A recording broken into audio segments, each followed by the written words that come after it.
Assalamualaikum warahmatullahi wabarakatuh. Eh,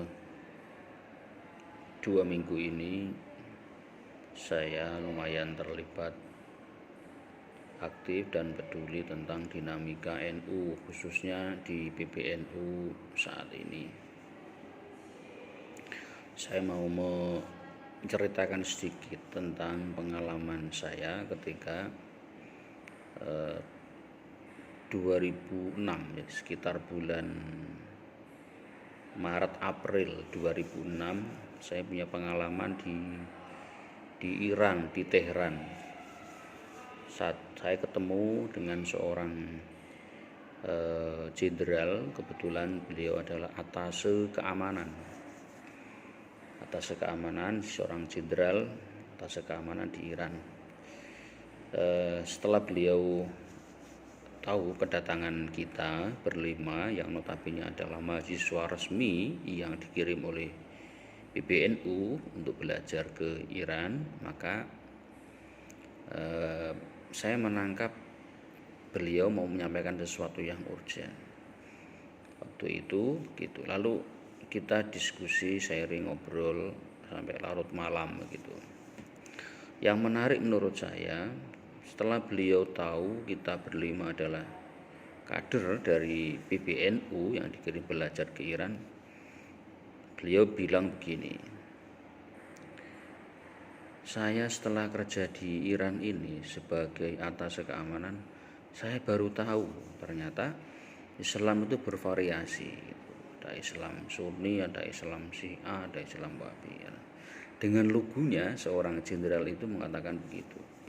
Lalu perbincangan berikutnya yang mencengangkan bagi kita adalah beliau bilang bahwa Indonesia, kata beliau, adalah negara besar dan itu diakui oleh dunia.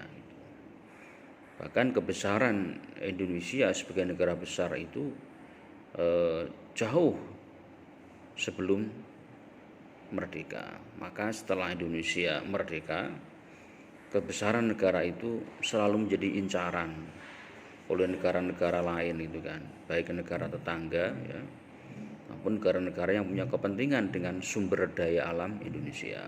Nah, yang menarik di sini adalah kata beliau itu, kebesaran Indonesia itu setelah merdeka ini itu diyakini oleh negara-negara di luar Indonesia bahwa kebesaran Indonesia itu karena adanya kebesaran organisasi yang besar di Indonesia, yaitu organisasi Nahdlatul Ulama. Nah, ini yang poinnya saya mau sampaikan. Jadi kebesaran Indonesia itu karena kebesaran Nahdlatul Ulama. Jadi solidnya Indonesia karena solidnya Nahdlatul Ulama, kata beliau begitu. Maka ke depan sebagai kader NU itu harus paham ini dan bagaimana menguatkan barisan, menguatkan sumber daya, menguatkan potensi, sehingga kita berlima diingatkan betul. Jadi garda depan Indonesia adalah Nahdlatul Ulama. Maka Nahdlatul Ulama menjadi incaran negara-negara yang menggendaki hancurnya Indonesia. Maka cara menghancurkan Indonesia adalah dengan cara menghancurkan ormas terbesarnya di Indonesia, yaitu Ormas Nahdlatul Ulama. Jadi, saya berharap, berdoa dengan pagi ini mengingat pesan seorang jenderal atas keamanan di Iran. Saya berharap konflik dinamika ya, yang terjadi di internal NU, khususnya di PBNU yang merembet kemana-mana, ini segera terurai ya, segera ada solusinya.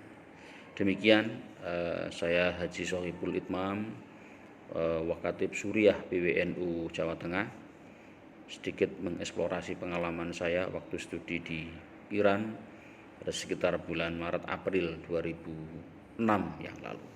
Demikian, Assalamualaikum warahmatullahi wabarakatuh.